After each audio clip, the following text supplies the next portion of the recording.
What's up, everybody? This is Podcast Gameoverse episode 063 for Saturday, March 13th, 2021. Ladies and gentlemen, my name is Wasabi Ice Cream. I am your host for today and every day, to be honest. My dude Rick is here. What up? Oh, what up? What up? I'm excited. We got a pretty good show going on. I say that every week, but I am, dude. I look forward to this shit. Let's do some housekeeping off top here, actually. All right. Just to get this, we usually do this in the back. I'm gonna do it in the front, guys. This is a live show. We do this live every Saturday, 2 p.m. Eastern time. 4 p.m. Eastern, 2 p.m. Mountain. It's gonna be daylight savings tomorrow night or tonight, I think. So set your clocks ahead an hour at 2 a.m. tomorrow. And go to Gameoverse.com/Twitch. We do this live. Go to Gameoverse.com/YouTube. We do this live. Jump in the chat, Gameoverse.com/Discord. We do this live. Let your voice be heard. If you're listening to this on YouTube, there's going to be some timestamps at the bottom. You can jump between chapters. If you're listening to this on Spotify, you're not going to have that. So just, I wish like audio shows had that, but I don't think you can do that. If you paid for this, you got ripped off. This is a free show. So, just know that as well. Yeah, if you want to give anyone money, just send it to us directly. Yeah, you won't get anything out of it, but I don't know. We'll say your name in the chat or something. Yeah, people love that. People love having their name said. I love saying people's names. It makes them feel good. Video games, though, I played some. Dude, you know it's supposed to be like? It's supposed to be a blizzard here right now. Like it's supposed to be the blizzard of the century. Here in Colorado right now, and okay, you sound pretty calm. So no, it is because nothing's coming out the sky yet. So, yeah. So I'm just expecting that right now. But yeah. Anyway, video games. What have you been playing? So I'm glad you asked. Something we're going to talk about in the chat later, but the Microsoft ZeniMax deal was finally finalized. So a bunch of Bethesda games are on Game Pass. Yeah. So I finally had a chance to. I've been thinking about buying this for a while, but now I don't have to. The new Wolfenstein Youngblood. I say new. It came out like 2 years ago, but okay. I'm playing that. It's not bad. It's not a bad Wolfenstein game. I think it gets too much flack. When the game dropped, it dropped for like $30. So if I had paid $30 for it, I would have been fine. But I feel like too many people had too high of an expectation for that game going in, thinking it was like Wolfenstein 3, when that's clearly not the case. The RPG elements are super weird in it. I know the older Wolfenstein games had those, but it's like another extreme here. So that feels really weird. I don't know how I feel about having like tiered enemies that are stronger, even though enemies have like a level system, so that's kind of weird. But the game's fun. It's still fun. I like killing Nazis because I don't feel bad about doing it. I don't think that's a controversial statement. I could fuck a Nazi up in the worst way possible and feel nothing except for excitement. But it's a fun game, dude. I'm having a blast with it. I'm still playing Bravely Default 2, and I'm starting to see what people say about the boss fights. The boss fights get really fucking tough. I got into this one fight that countered like everything I threw at it. Like literally like everything I do, it had a counter for it. And I don't mean like superior strategy. I mean like if I heal, that enemy counters white magic. So it attacks my whole party. If I block, it's like, it has a counter that sets off when you block. And it attacks my whole party. Like that was kind of bullshit, but I got through it with superior strategy. And the game's still fun. Like I don't have anything bad to say about it. It's still a fun game. I can see why people complain about the boss fights being tough, but that was the only boss fight that gave me any shit. After that, a boss killed me, I changed how I fought it, and I was able to kick their ass after the second or third time. It's a fun game. I recommend everyone go pick it up. Sweet. Yeah. What about you? Other than like Loop Hero, I know you were playing that earlier. Actually, let's start with Loop Hero. Yeah. Like, what do you think? You're telling me about it a little bit, but I want to hear. Those of you who don't know, Sabi was streaming it earlier, and he fucking hates deck building games. But you're telling me this isn't exactly a deck building game. It's so Loop Hero, the best way I've been describing it to people who are watching was it's like it's like a NASCAR idle RPG with like roguelike. It's like roguelike NASCAR basically. And How did NASCAR fit into this? well, because so it's called Loop Hero. Yeah. So in NASCAR they drive around in like a circle, and that's basically what this game is. You're running around a path, just doing loops around a path over and over, and every time you complete a loop, the enemies get more difficult, the loot gets better, and there's like a card system, but they're not really cards. It's not like cards. It's more of like they use cards to represent different things. Okay. Like they're just visually represented as cards. But they could be anything.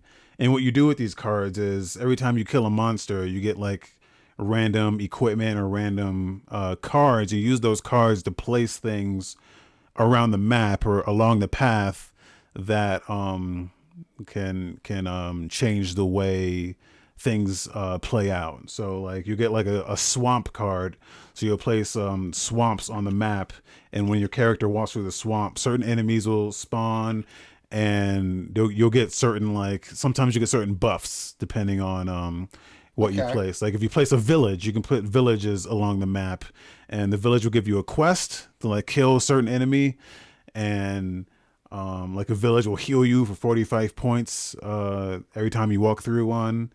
Or like you'll get mountains, and you can build mountains along the edges of the map that'll increase your total hit points. And the more rocks and mountains you put adjacent to each other, so it also matters like what you place and where you place them. Like some things they'll interact with things that are next to each other. So like if you place a bunch of rocks next to each other, they'll all combine with each other, and like they'll do 2 hit points. You get 2 additional hit points for each rock, and then each rock that's next to another rock, you get another 2 total hit points. So every time you get one of these like random cards, you have to like think about, okay, where am I going to place this? Or am I going to place this now? Or am I going to save it for later? Am I going to combine this with this and this? And there's just a lot of strategy involved. Okay. And then the other part is that there's a risk reward system, in that you have a campfire that's on one tile of your total path, and you can retreat whenever you want, but you get resources the longer you stay on the map and do like more loops. Okay. So you can retreat whenever you want, but if you don't retreat when you're on the campfire, you only retreat with 60% of your resources. If you die, you retreat with only 30% of your resources. But if you retreat while you're on the campfire, you get everything. So, but you walk along this path and you don't have any control over it. So it's like NASCAR. It'd be like the campfire would be like the finish line, or like the starting, like the checkpoint, or whatever the fuck they call it. So, you can only retreat and get everything if you're at the checkpoint. So you kind of have to like think about like, okay, can I survive another loop and make it back to the campfire so I can retreat with everything, or am I going to risk it? And then also there's a boss that comes out. If you, the more you build, there's a meter that increases, and everything gets more difficult, and everything gets stronger, but the rewards get better. But if you fill up the boss meter, the boss comes out and he spawns on top of the campfire, which means you cannot retreat once the boss comes out or you can retreat, but you can't retreat on top of the campfire to get 100% of your rewards. So, Okay. and the boss is just fucking is ridiculous. So you kind of have to like pay attention to like a lot of different things and like strategize. It's a really cool system. Uh, yeah, and yeah, Yeah, I there's enjoy a it. yeah. Would you say it's worth the buy then? It's worth a buy. It's only $15 on Steam. So, and people seem to love it. It's got like overwhelmingly positive reviews, like 95% we looked at. So, it's yeah, I really like it. It's a really chill game, you know, not a lot of excitement in it, but if you it's like a kind of game you can put like on a second screen and Yeah. like it doesn't require too much input cuz everything kind of just happens. Yeah, But it's you do have to automated. like you got to pause it every once in a while and like equip new items and place all your cards on the map and stuff like that. So Cool. Well, I'll definitely check it out then once I'm done, playing like the million other games I got a fucking backlog on. But it yeah, sounds dope. I like the whole like second screen aspect that you can kind of just have it run in the background and come back and check on it.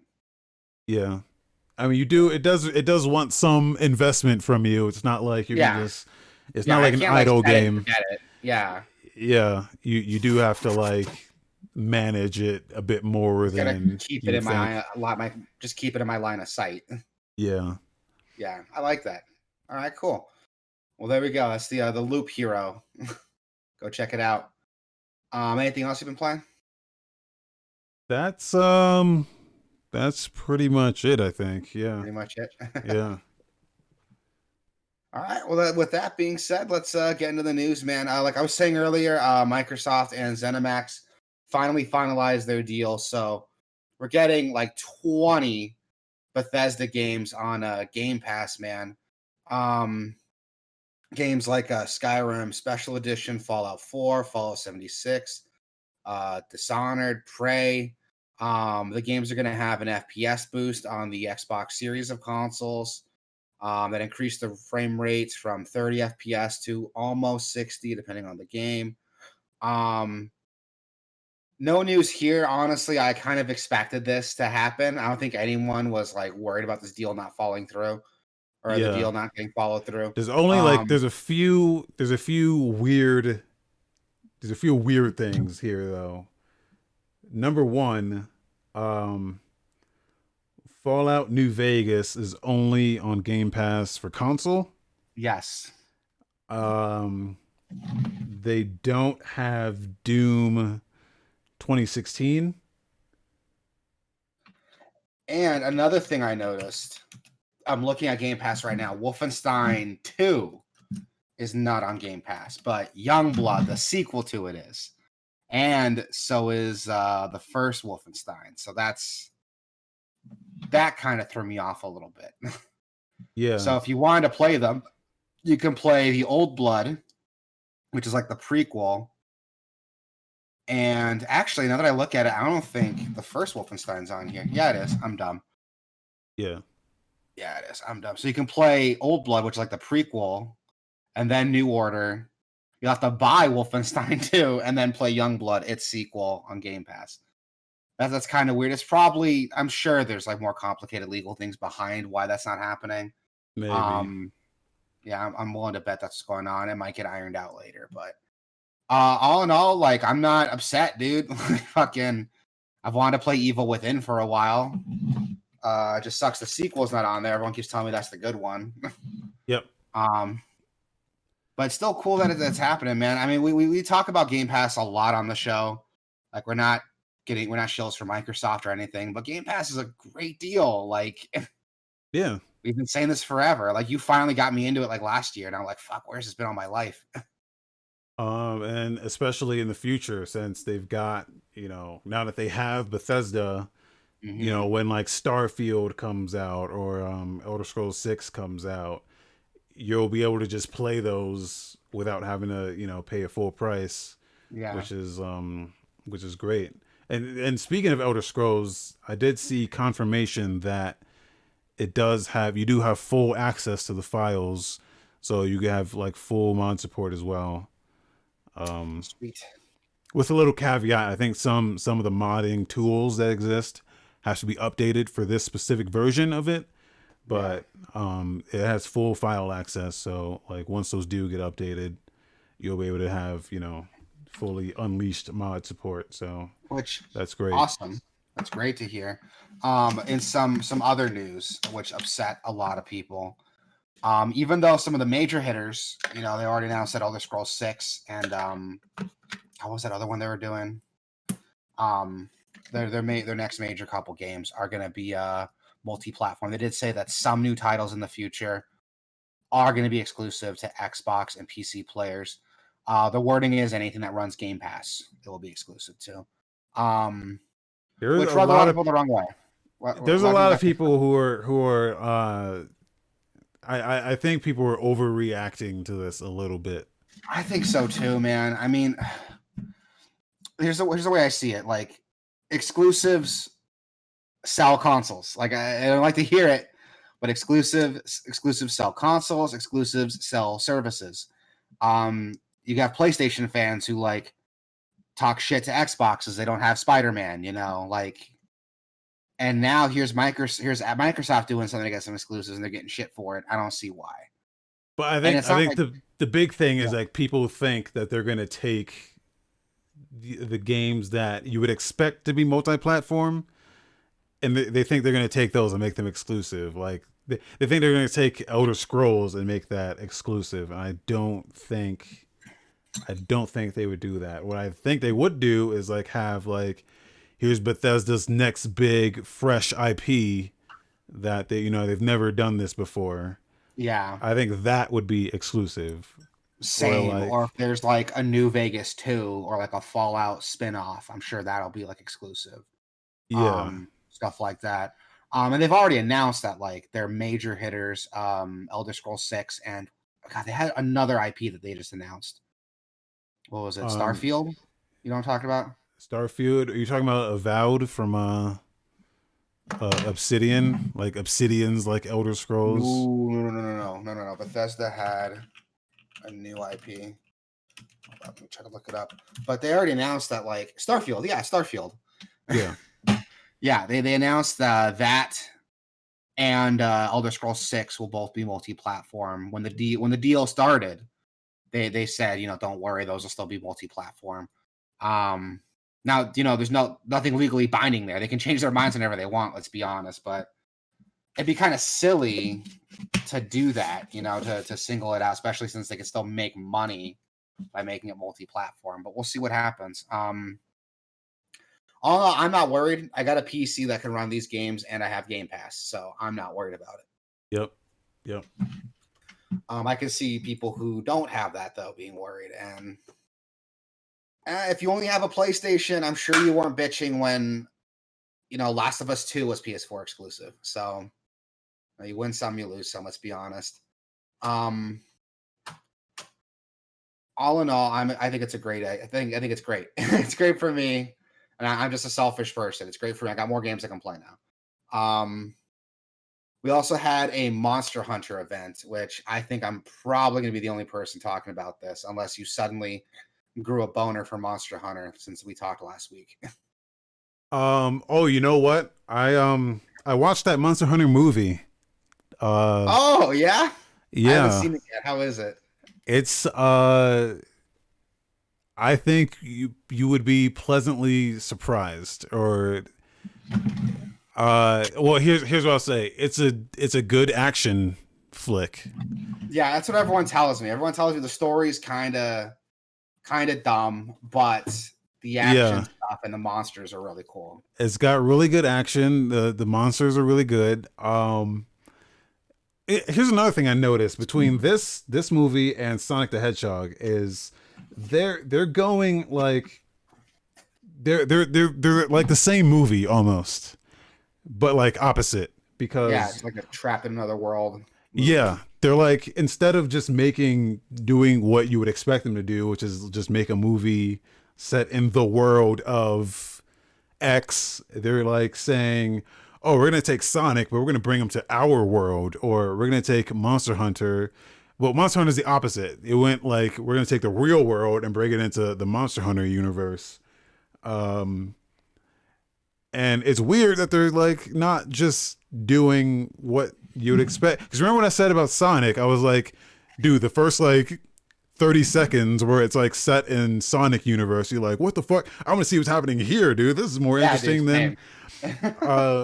but Monster Hunter is kind of the opposite, Yeah. where there's a part where the monsters leak into our world, and I'm like, dude, this is some like that's more interesting to me than being set in the Monster Hunter world, because it's like this King Kong thing where it's like, oh, there's Yeah. monsters in the real world. Like, how are they going to deal with this? Um, like I don't know. It's kind of like I feel like the opposite ways of these of those two movies are. And here's my logic with that. And even though I haven't seen the movie yet, I have a theory on why that works. If we had a Monster Hunter movie set in the world of Monster Hunter, in that hour and a half, 2 hour movie, you'd have to explain what the world of Monster Hunter is, how it works, why people hunt these monsters, how the world itself works. You have to explain all this shit versus you have someone fall into it. You get a brief like rundown. We got to kill some monsters and get you home. That's the whole story. So it makes sense to do that. You know what I mean? Yeah, Like, but I feel like I will say the way this movie ends, they're gonna sequelize it just like Sonic. yeah, Uh, but I feel like if you just like started there, it would have been, I don't know, it would have been easier. I feel like you wouldn't have to overly explain anything, because I you're gonna have to do some level of explanation yeah, either way.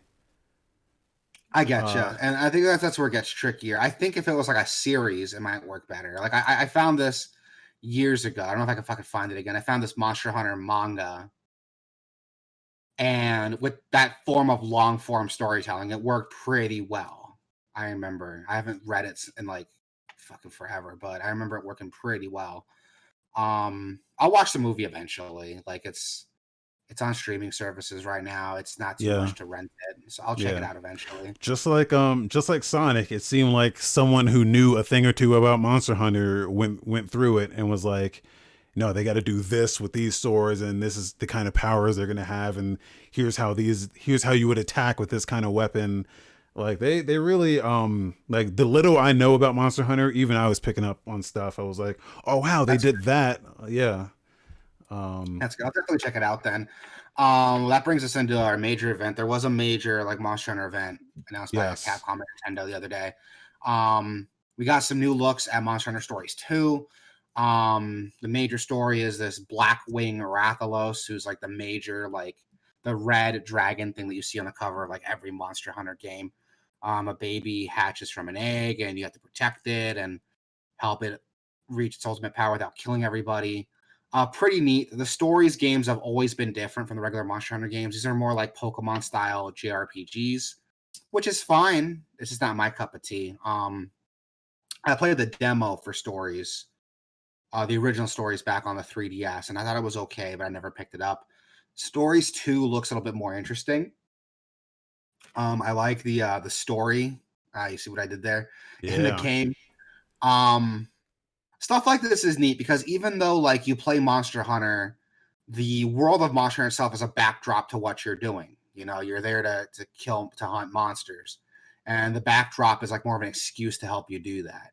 But to actually have like an ongoing personal story in the game, you know, where people are talking to each other, the focus isn't just on hunting monsters; it's you know settling on this adventure.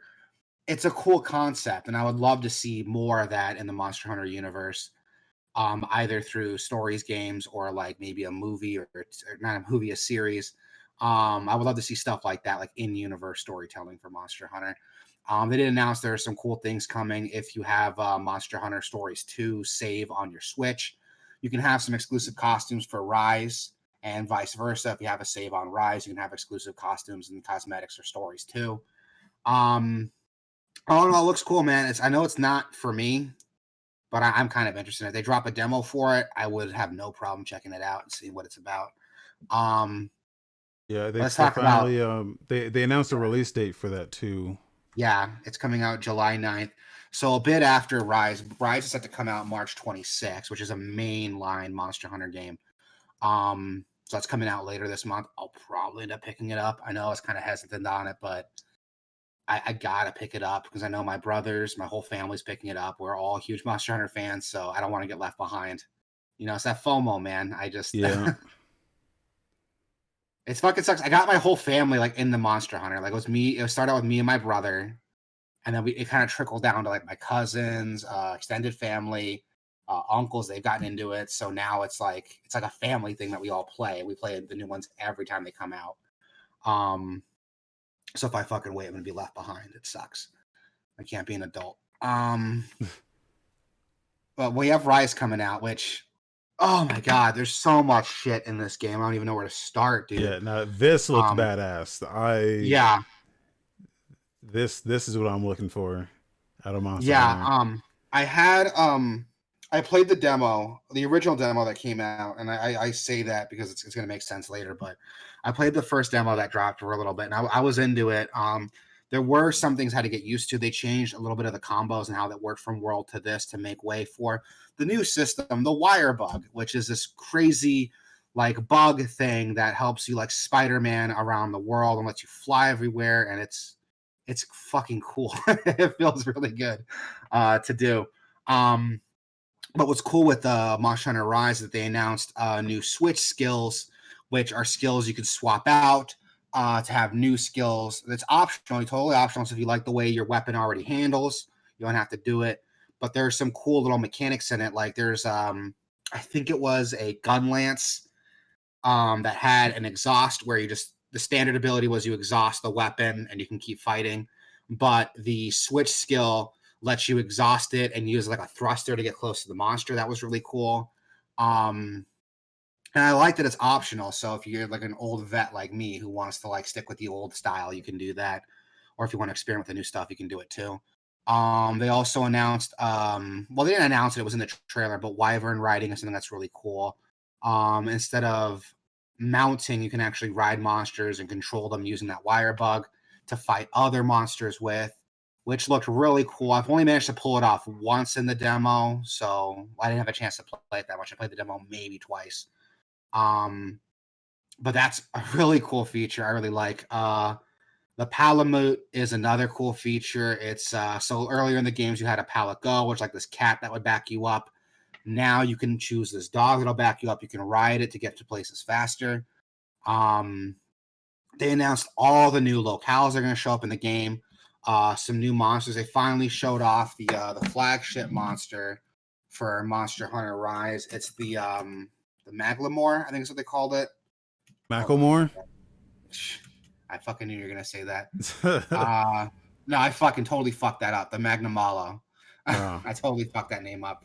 It's like this you've seen it in the game. It's like this dragon wolf lava thing.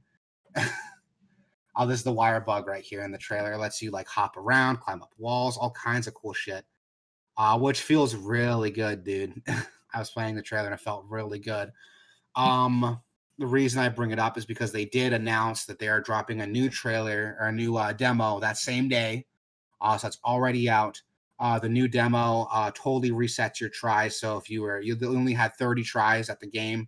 So if you already went over that limit, the game resets, so you get 30 more. You can fight the Magnamalo, and you have access to the new Switch skills that they announced in the game. These are the Switch skills right here. So it switches out how your moves work and gives them different properties. I don't know how it balances stuff like damage or animation frames to make up for it, but it is really cool the way it works.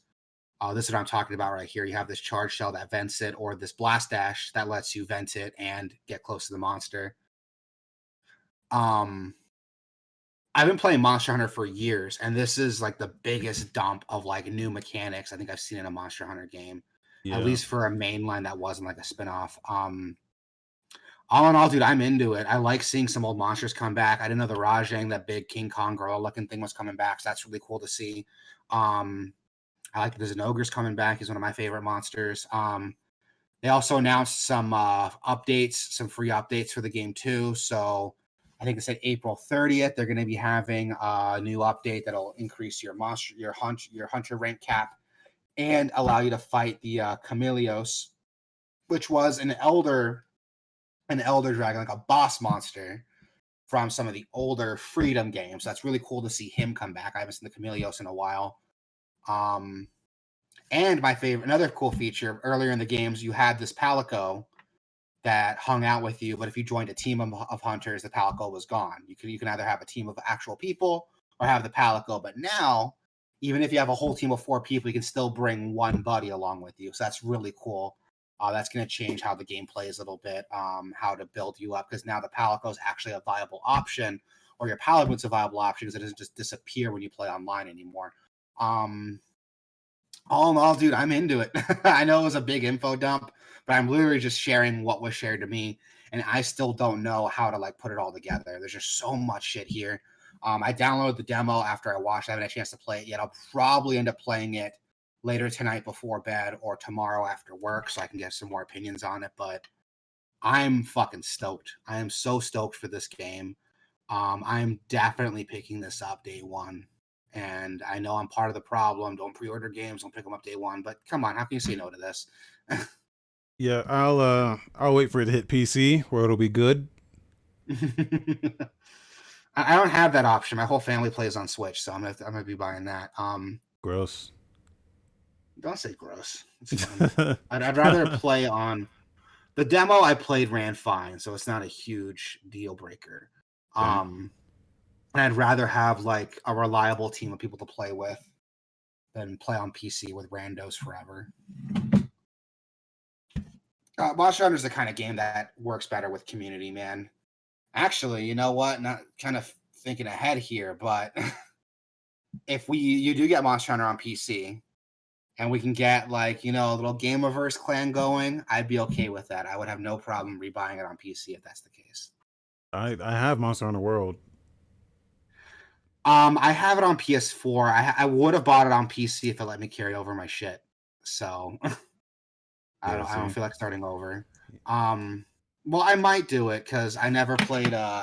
So I always play melee weapons. I don't really use guns in Monster Hunter. Manly weapons. What does that mean? Melee.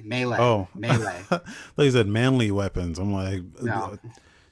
Oh, I ain't manly because I melee. used the fucking. I don't know what weapon I use actually. What weapon did you don't know? Oh, I use the hammer. What what's the hammer called? It's the hammer. Oh, well, yeah, that's what I use. The hammer's a fun weapon. My brother uses hammer. It's pretty good. I usually use melee weapons. I use dual blades, switch axe.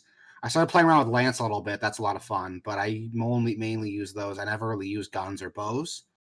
So I might, PC, I got a mouse and keyboard now. I might pick up those ranged weapons and I can aim with a mouse and keyboard, and that'll change the game up quite a bit for me.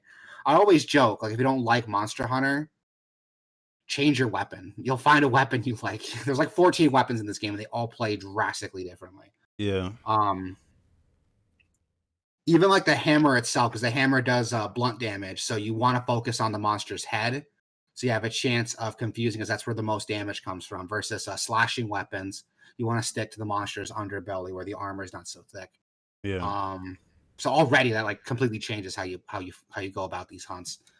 All in all, I'm sorry to geek out a lot, but I fucking love Monster Hunter. I can't wait till this new game comes out. I'm definitely picking it up March 26th. And I'm about to go ham on some monsters, dude.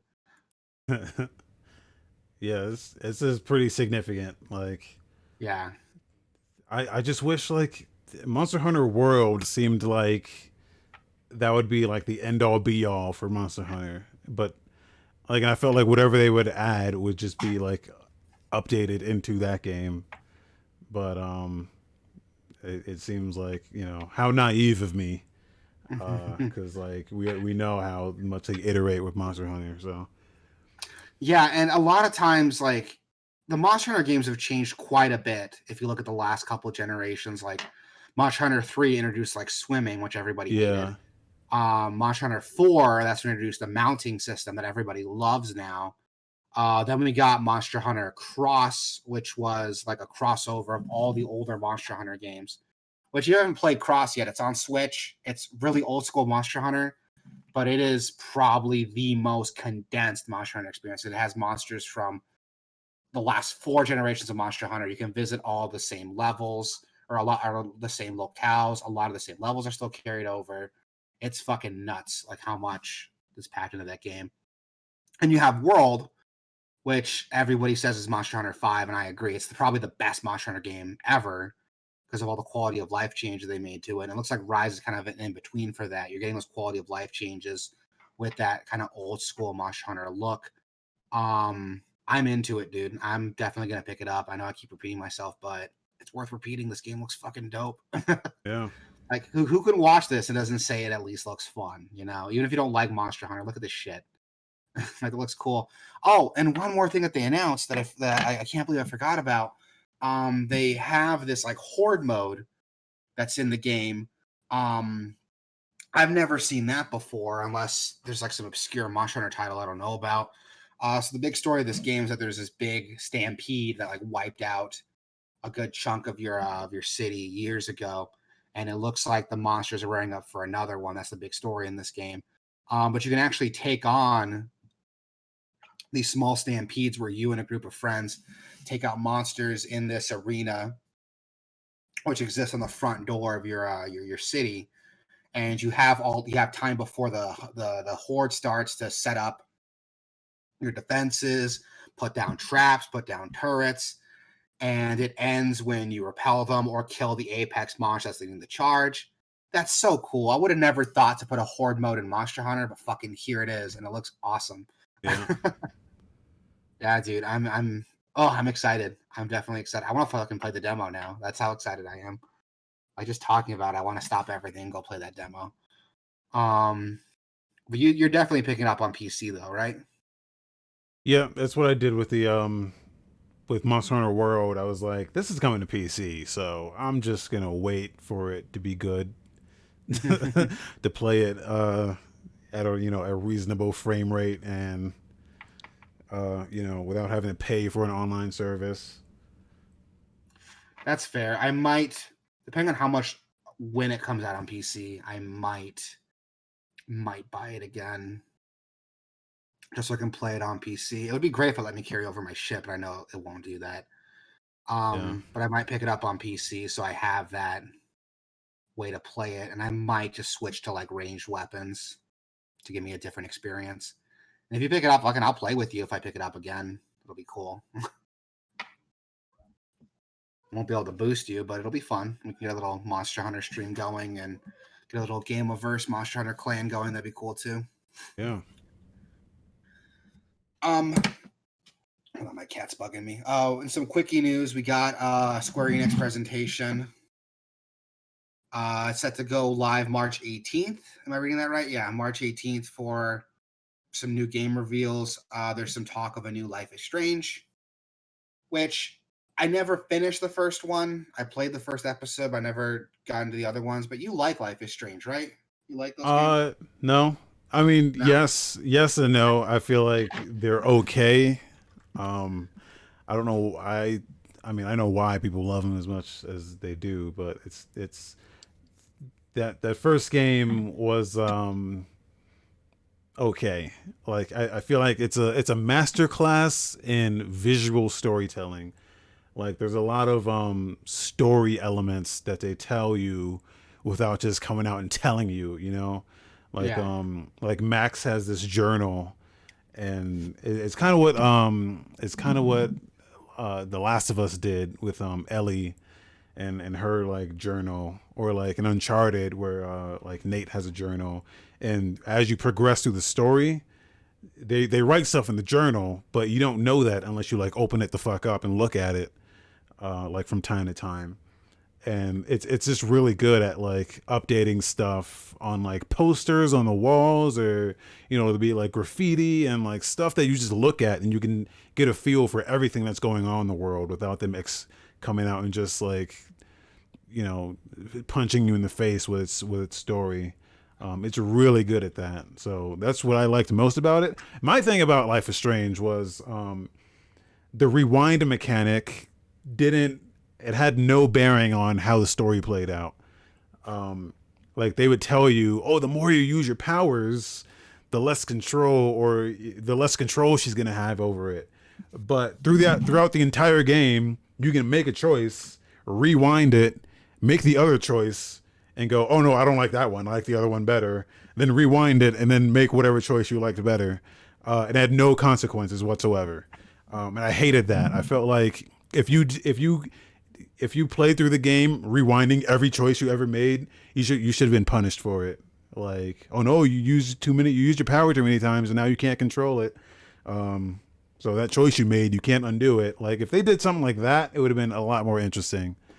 Now that you mention it, I agree. Like it would have been really cool if like you make a choice and seemingly it seems what would have been cool if they have you make a choice and after like a set amount of time you're stuck with it. So they make a choice that seemingly seems like it was a bad option to make, but then later, let's say in Yeah, the next chapter, it tells you, oh, in the long run, it was a good call. yeah, and that Stuff does like that. happen. That does That does happen. happen. Okay. But it always lets you in the immediate. There's always like an immediate thing that happens as well, and you can Yeah. always undo the immediate thing that happens, no matter what. Even though this in the story, she's like, "Oh, I can't use my powers because I used it earlier," but it never like mechanically does it. It's a story reason why it does it, rather than like a mechanical reason. I think that was a bummer. It could have been a lot better if they capitalized on that. But Well, well, with the rumors of a sequel, well, the well, it's not sequel, rumors, it's like the announced. It's sequel's not. This is the third. No, this is the fourth. Wait. Yeah, this is the fourth Life is yeah. Strange There's game. the main one. There's the prequel with what's her name, blue haired girl, Yeah, Chloe. and there's that other one that's not like a sequel but takes place in the same universe. Yeah, this they've already said. It says right here actually, it's a new protagonist, so it's not going to be the same characters. So it's not going to be the same story. Uh, which I think it's good. I want them to do something different. So yeah, I'm curious about it.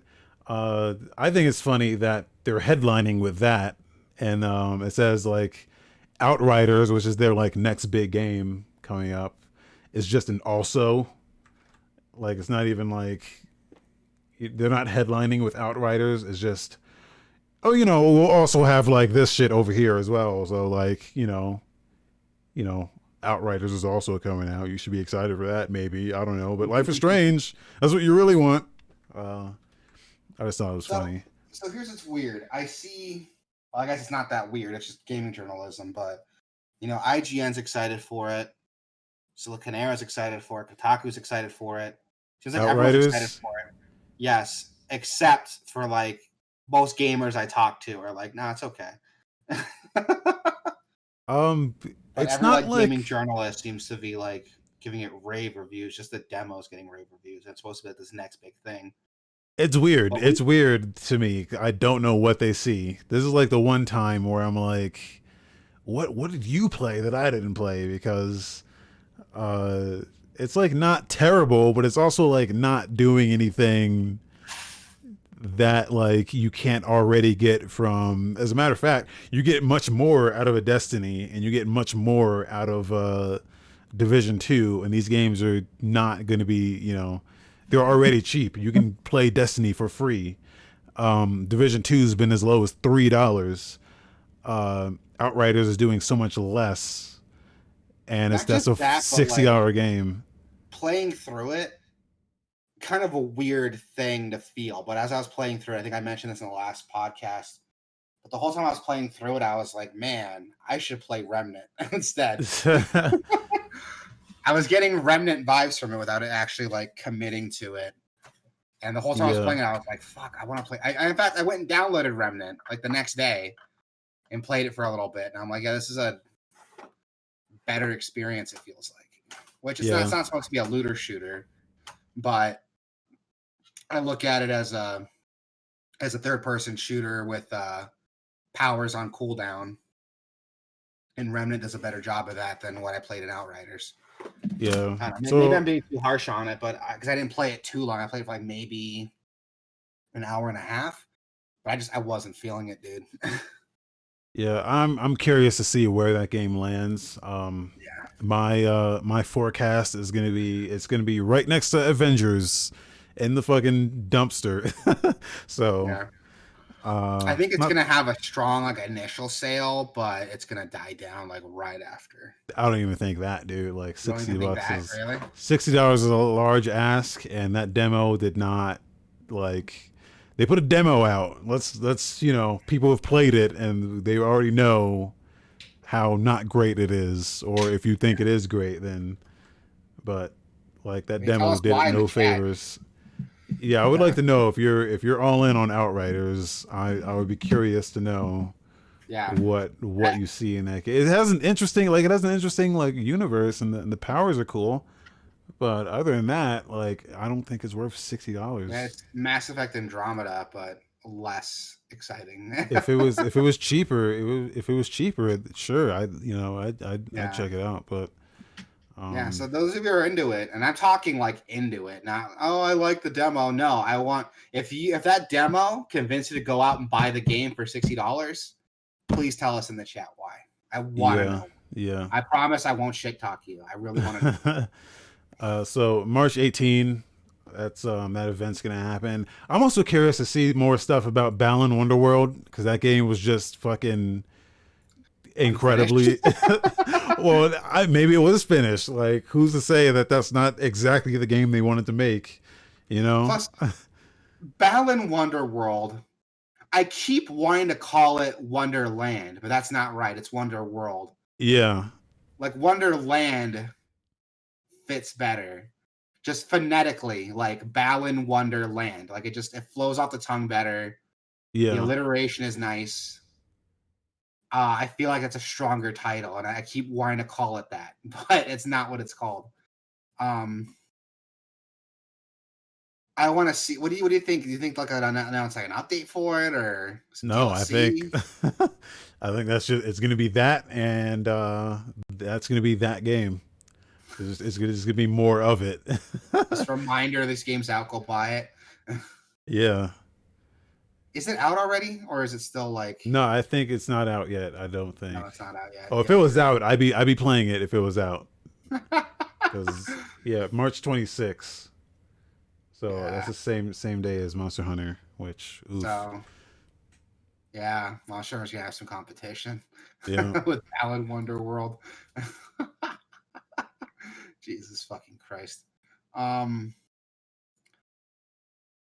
and some other news. Apex Legends. We got some announcements on Apex Legends on Switch. We got an official look at the performance for it with some resolution details. We got 720p docked, 576p in handheld at 30 FPS. So, I mean, surprising no one. It's going to Yeah. be lacking compared to the hardcore console and PC counterparts. But I mean, again, are we surprised that the game's going to take a hit in performance? I just feel bad because the game's cross play, right? So can you imagine this is your only access to Apex Legends and you're playing with like PC players who are running at like 120 FPS? Yeah, and I'm not sure how it does I'm not sure how it does its crossplay, like if you have to opt into playing with other platforms or if it's just open from the get-go. Because Yeah, you're at a severe disadvantage. severe disadvantage. Um, Not only because it's at a lower frame rate, but also because it's just gonna look worse. I mean, you're not gonna be able to like a lot of big thing about these competitive games is being able to visually see, like everything has to be like visually distinct, so you can like pinpoint, just look at it and say, okay, there's a guy this far away, and I'm gonna line this up, and it's just gonna have such a low resolution that you're not gonna be able to have that visual component to it as well. So um, it's weird. It's a weird one. I would have thought they would at least like maybe try to aim for like 60 maybe, but I don't know. There are games that do 60 on the Switch. So I mean, at least docked, I would have expected a 60, but so yeah, it's a weird one. And I know on console you can use keyboard and mouse as well, and I don't know if you can do that on Switch.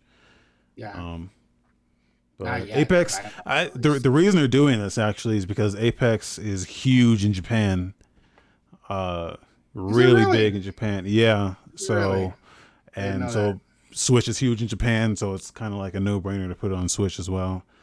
Um, Correct me if I'm wrong, but it doesn't even have a mobile port yet, right? Like the only mobile port's the Switch port, right? yeah, yeah, It's kind of that is crazy. I did not know the Switch was so big in Japan. It was more profitable to make a Switch port than like an iOS or Android port. yeah. Well, that's why Monster Hunter as well. Monster Yeah. Hunter Rise on Switch. Japan is dictating a lot uh, with when it comes to this stuff. So yeah, Which is fine with me, man. Excuse me.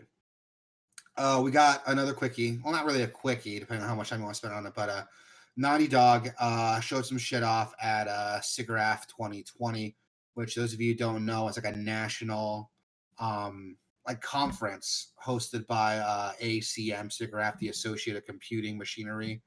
They're like a special interest group that basically professional that specialize in stuff like computer graphics, interactive technology, mostly video games. And Naughty Dog just kind of showed off some of the tech from Last of Us 2, yeah. some of the GPU effects from it, some of the I like optimizations uh, into it. I like Yeah, sharing stuff like this if you're interested in like how games are made at all. They bring in their developers to just give presentations on the tech behind The Last of Us 2. And The Last of Us 2 is like one of the most technically impressive games of this yeah, generation, I think. yeah. So I I'm saw like, quite a bit of it, and it's really interesting to see the technology that goes into it. These are long fucking presentations. Each yeah, video is like at least 30 minutes. They have a PowerPoint you can download that's like a 1.5 gigs is the PowerPoint presentation. But it's super neat. This is not how can I word it? This is a very developer heavy presentation. So this is not like it's not user friendly is what I'm trying to say. If you don't have even a mild understanding and a lot of the technical stuff that goes into it, a lot of it's hard to comprehend, but it's still yeah, super interesting. yeah. So Like I this like is a to, conference for these developers, so they use a lot of developer language, and it's fucking cool, dude. yeah. I like to shed some light on this from time to time, and just Yeah, like anyone's like interested in this kind of stuff. I'm interested in this stuff, even if I don't like completely understand all of it.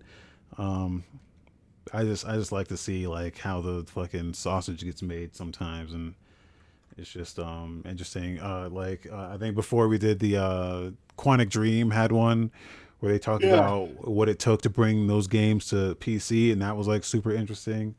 yeah. Uh, so yeah, this is all like it's interesting stuff if you care at all about how it happens, because it is like crazy when you think about, well, Like the work my that goes into it, man. It's yeah, and insane. my question has always been like, PCs have always been like, you got all the power in the world on PCs, and there's still nothing on PC that comes even close to the technical marvels that some of these PS4 games have. Yeah, and a big part of it is because like you have these devs that know how to like stretch that PS4 to its limit. Where and we've talked about this before on the show, where with PC you have to account for a whole range of hardware, Yeah, so you can't really push it as far as you'd like to. Whereas with Naughty Dog, they're experts in what PlayStation can you do. can push it on PC, but it'd be at the detriment of the people who can't. Like the biggest meme on PC has been like, can it run Crisis? Because when Yeah, Crisis came out, fucking nothing could run Crisis. But that's kind of what I'm looking for on PC. I want like the next game that's the next like can it run Crisis game. The next like I just benchmark game. Yeah, I just want someone to put something out that just says "fuck you," buy the most expensive crazy shit, and then maybe you can play this at like a 30 FPS. Like that was supposed to be Cyberpunk, but that didn't pan out. Did not pan out at all. I'm still pissed about that. I'm still pissed about that, dude. But no, this is a really cool presentation.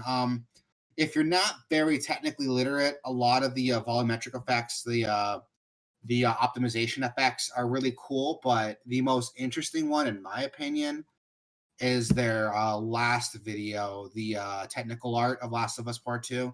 It shows more like the character models and the details that go into things like eyes, hair physics, what goes into their facial poses. That's really cool because that was Yeah, my favorite part of Last of Us is the facial animations. You can see a lot of that in this. Go check it out, man. If you guys got some time to spare, definitely check it out. It's a really, really cool presentation to see. yeah, And if you know you have a background in computer graphics, here's a chance to learn from, I would argue, probably the one of the biggest boundary pushing developers like out on the market now. yeah, yeah. We also got some trailers. We got a trailer for Watch Dogs Legion, the online mode, which I didn't know that wasn't out. Is that like not available from the game from launch? Yeah, it did not launch with it, and whenever you load the game up, it would say like coming soon, and they actually like delayed it. They announced that it was delayed like a week or two ago. Um, but here's the first glimpse of it. Now we actually get to see what the fuck it is, and I gotta say, I'm pleasantly surprised by this. This is like You think it was this is worth the not wait? well, no, but This you don't remember. This game came out in November, so November, December, January, February, March, almost 4 months later. yeah, Actually, it's not even out yet, right? It's like it got an announcement date, didn't it? September 3rd is when it's dropping.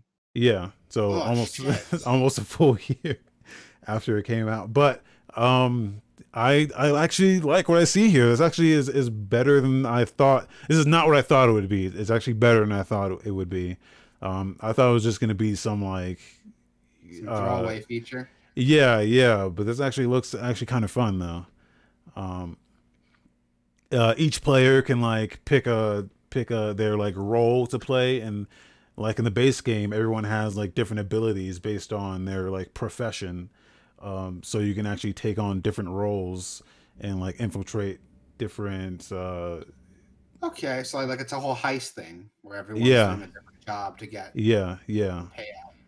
That's uh cool. and there's a PvP robot arena. They didn't really say what exactly that was, but it sounded like something like Rumble robots or battle bots, that type of shit. Uh, which sounds ridiculous, but yeah, this looks like it could be cool. So That's pretty neat. I don't know if it was worth the almost year wait, but wait, it says online mode available now, but it's wait a minute. But the video it says September 3rd here somewhere. Wait a minute. Where did I get September 3rd from? It says available now. I'm looking at the Wikipedia page. And I'm scanning it for September 3rd, and I'm not seeing anything in here for that. Okay. Well, maybe I just You make just pull that that up. number up. Yeah, I just made up a date. I have no Well, there you idea. go. It's already out now. So 4 months later, it's already out now. Oh, I mean, it's you know cool. what? I Yeah. they use European time. They use European dates. Ah, that's why you saw 9/3. Okay. Okay, that explains it. Yeah. Okay. So it's out now. Okay. Maybe I'll have to try that.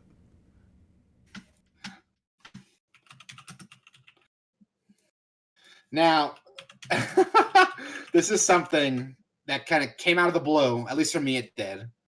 I just saw it randomly on Reddit, and I was like, "What is this?"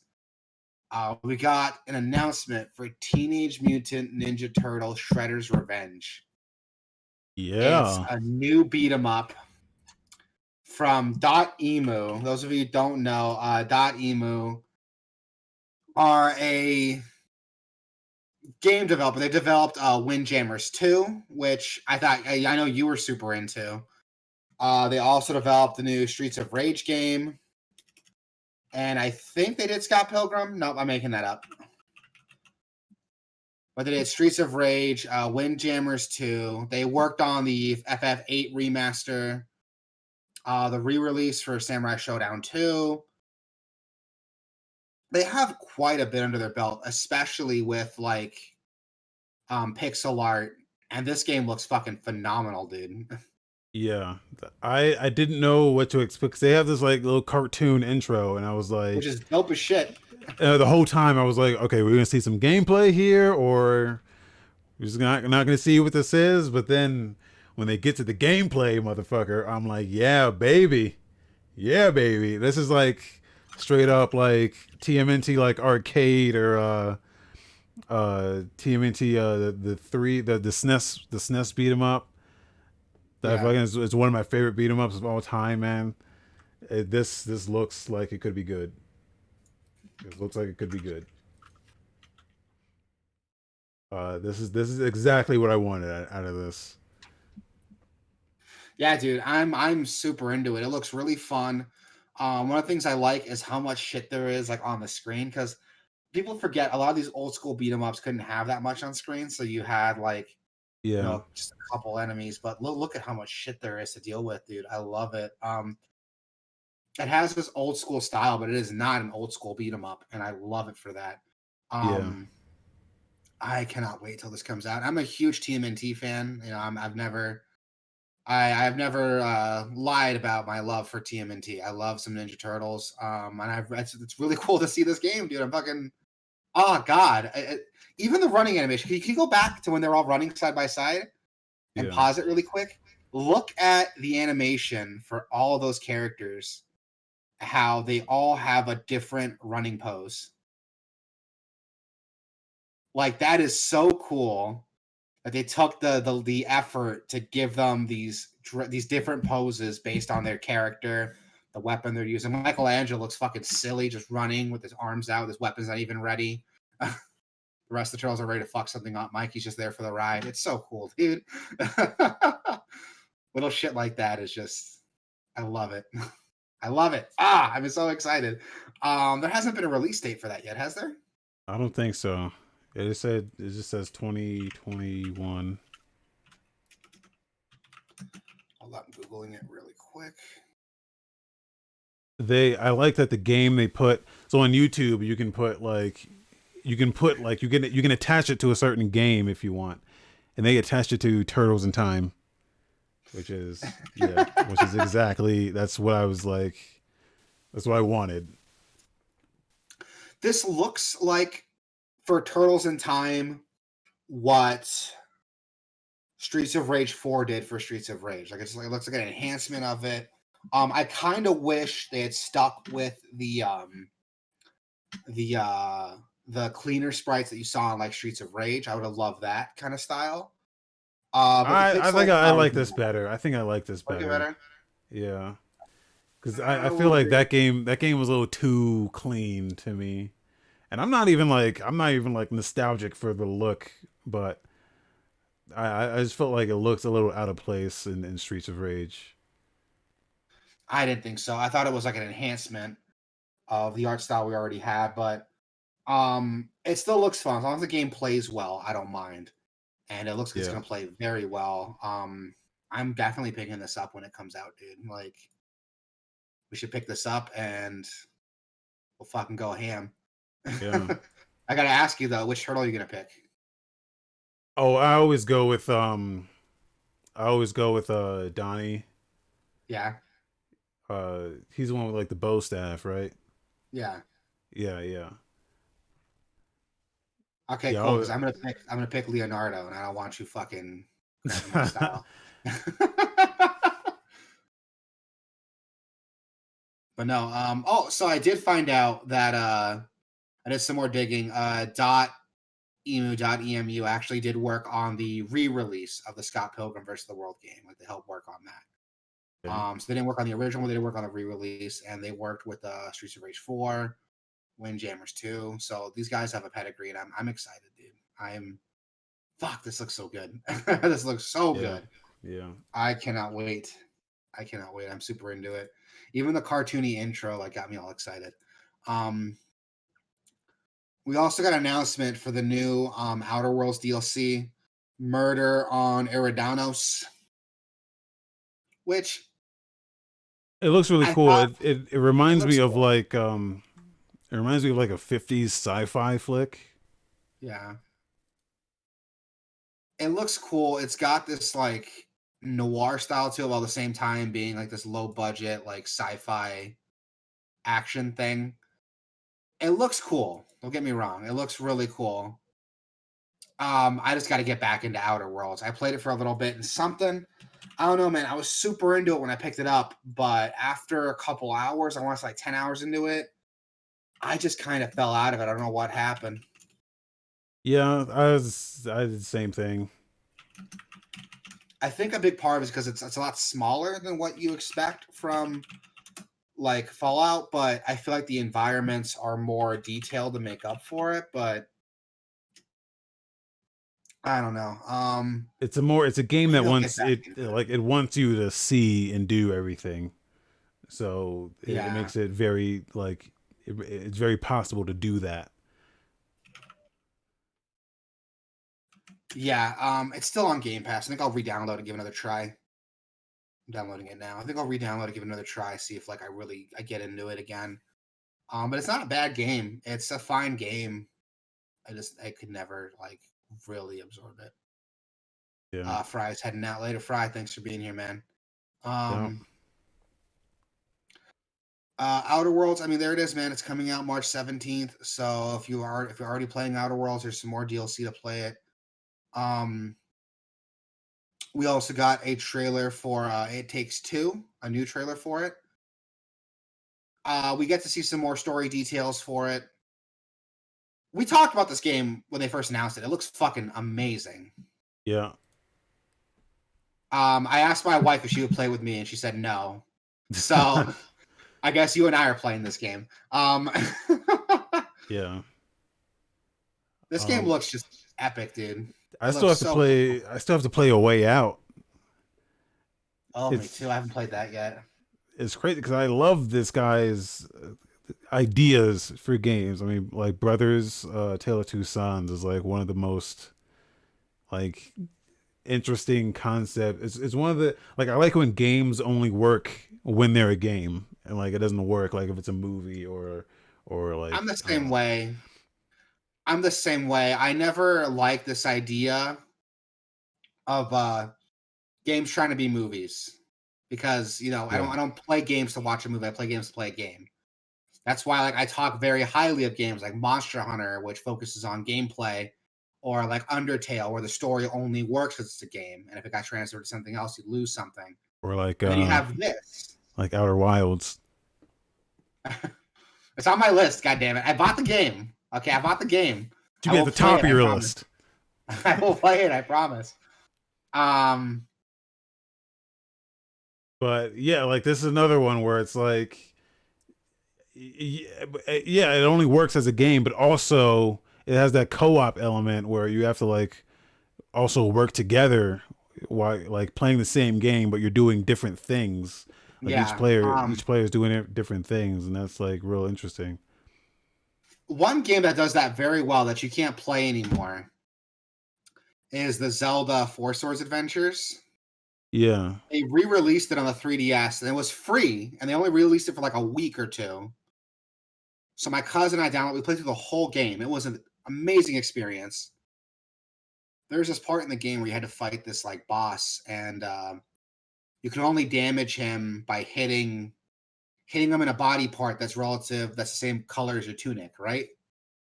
So like I was like green, my cousin was like blue, and I could see like there's a blue spot on him, and my cousin's not hitting it. Him and I looked at each other at the same time. We're like, why aren't you hitting the blue spot? And he's like, why are you hitting the green spot? I was like, what are you talking about? Like the spot's blue, and he's like, no, the spot's green. And the game tells us, look at your partner's screen, and we look, and it was showing us the opposite color that we corresponded with. It was such a neat little idea. Yeah. And I love stuff like that. And this is giving me that same vibe, dude. And I'm into it. Yeah.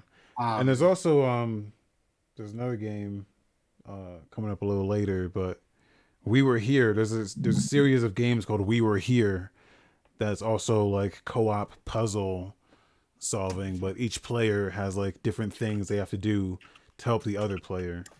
And that's another one we need to play because the first one's free and the other ones are like cheap as fuck, but oh yeah, you were telling me about that. And we talked about that when this game got announced. yeah. I'm down, dude. Let's try to coordinate a day off.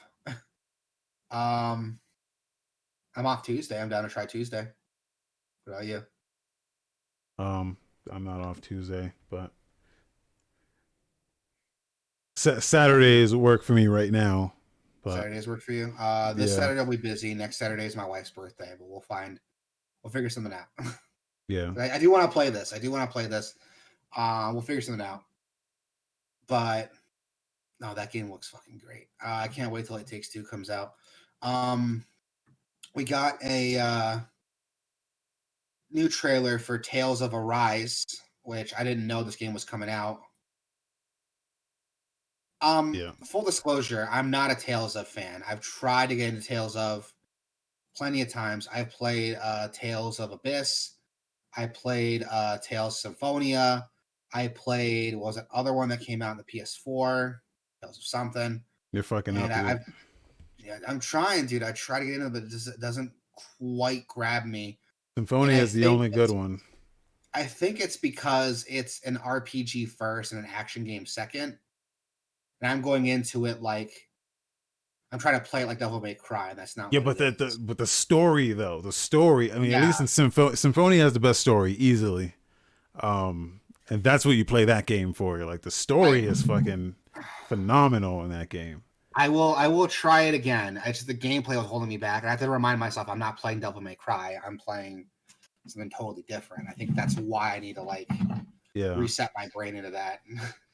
I will try. I own it on Steam. I try to play it on multiple accounts. I multiple times I try to play it. I will get back into it. What were you saying about this one? This one it's built in the Unreal Engine, and I don't know if any of the other ones were. But this one looks like significantly better than those other ones. I don't know. The story is what I like about these games, but they don't always hit. They don't always hit the same way. Symphonia was the first one I ever played, and like it just so happened that that's the best one. So like I just have this like high bar now that whenever I play another one of these, it doesn't quite match. Here's what I want to ask you. Yeah, I'm gonna let you finish. Here's what I want to ask you: is Tales of Symphonia the best one? You just happen to play it first, or is it the best one because you played it first? No, it's the best one, and I just happened to play it first. You would, and I maybe there's someone in the chat who can corroborate on that, but I truly believe it's. And I've played some of the other ones, but they just don't like that Symphonia has so many different components to it that like it says a lot about I don't know, like society. Like there's like slavery in it. There's racism. There's genocide. I got slavery, racism, and genocide at home, dude. Yeah, but now you can have it. but like what it does with those is just is a lot more interesting than like these games where it's just like I'm the prince and oh no, I'm not the prince anymore. I don't know. It's just it hits so many different levels that these other ones don't hit. I'll try it again. It pulls so many different there's so many different twists in the story as well. Like whenever you think something's gonna happen one way, it like throws a fucking twist at you and it's like what the fuck. Like I've never seen so many twists in a video game in my life. Other than Symphonia. Like Symphonia throws so many fucking twists and turns at you. You're like, I don't know who I am anymore. I don't know who I am. I don't know who you are. I don't know what's happening. Like it's so fucking good, man. It's so good. It's long as fuck. It's like 80 hours, but um, it's so good, man. That was like the only game I remember on GameCube that had like multiple discs. Uh, yeah, it's good. It's good. I want to play through it again, but I don't know if I can make time for it.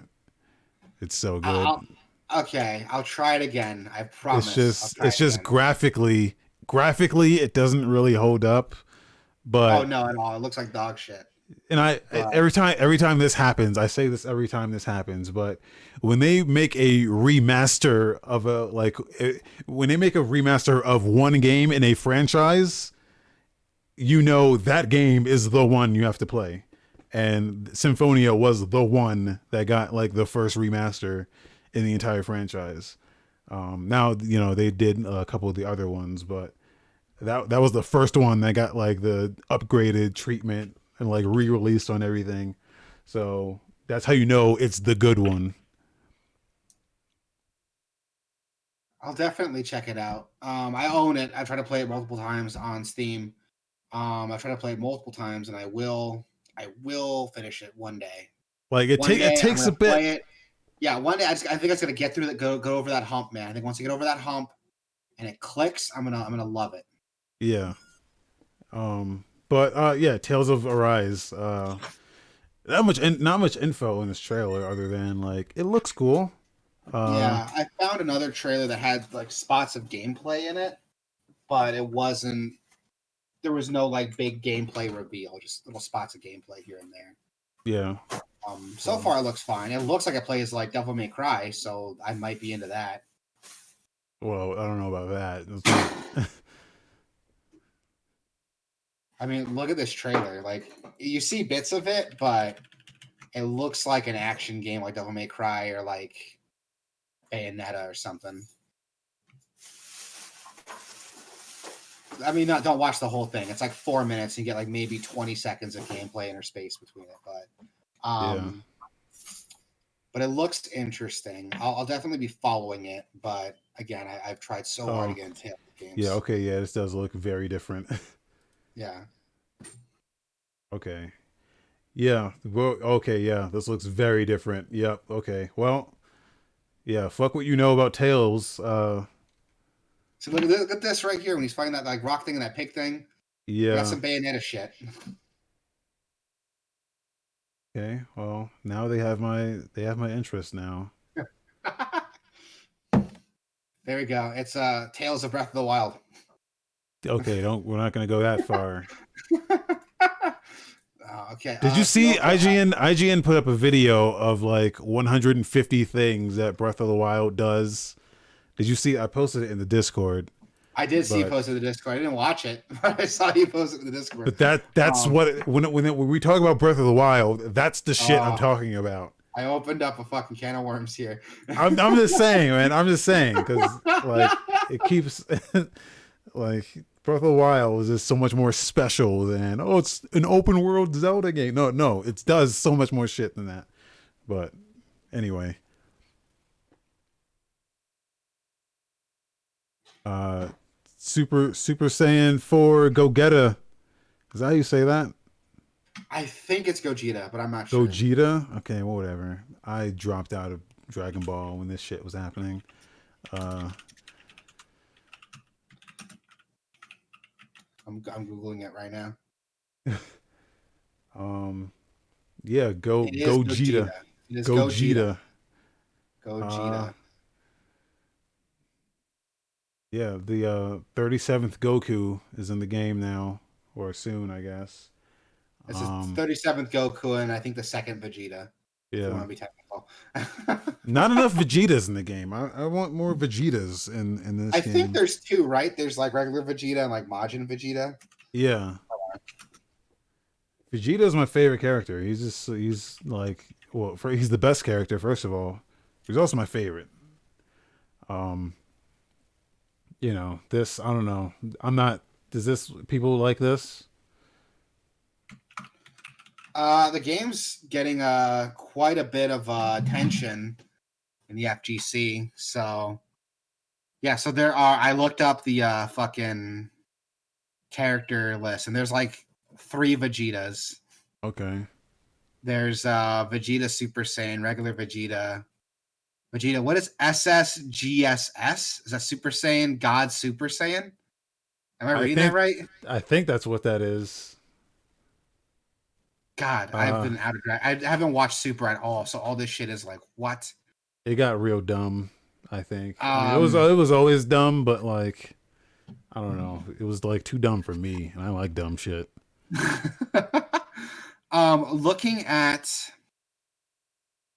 looking at this trailer, this is not the first Gogeta. This is a second Gogeta Oh, because looking at the character roster, Super Saiyan God Super Saiyan Gogeta with the blue hair is already a playable okay. character. This is Super Saiyan 4 Gogeta with red hair.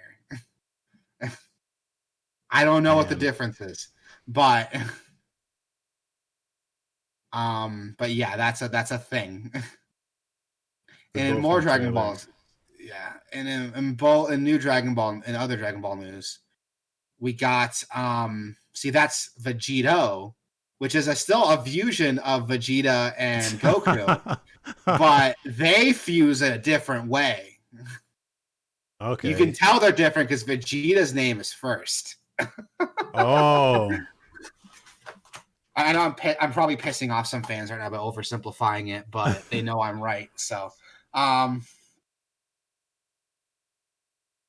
for anyone listening, I know there's a difference. I know Gogeta's using the fusion dance and Vegito's using the earrings. I don't want to get into an argument over who's stronger because I don't give a fuck. see, I didn't even It's know that. I didn't even know that yeah, much. they're different. They're different characters. I'm sure that there's a Dragon Ball fan that can tell us exactly what the differences are, but that's from what I remember watching Dragon Ball. That's what the differences are. But we got a trailer for Dragon Ball Z Kakarot. Now, this The is the Dragon, one. I think this is more interesting than I mean. yeah, So actually, I understand what's happening here because this is when I liked Dragon Ball. yeah, Uh, same. um, Um, so there was a period when Goku had he had a heart virus and he dies, and then Trunks comes from the future and he goes back to the past because everything was fucked up when Goku was dead. He tries to stop it, or he tries to warn them like, "Hey, this is gonna happen." But so what this DLC is doing is taking you to that future where Goku's dead and shit's fucked up. It's like a yeah, thing you which don't get to see in the anime. you don't get to see in the anime. I want to correct you there. Well, actually, Yeah. there is a movie that you get to Oh, watch, but it's a okay. kind of a brief movie. I think it was like a TV movie. Um, but it is cool. This is like a playable thing, and the game. So here's what I think is cool. This is a playable section in a game called Dragon Ball Z Kakarot. So are you playing like Goku's portion of events leading up to him dying and then taking over as Trunks or Gohan during this fucked up future? Well, I would It'd assume be you're pretty cool. Trunks. I would assume too, but it'd It's be cool called to like play as Trunks. Goku like leading up to it, and then you Yeah. just to fucking die from some heart virus before the actual fight starts.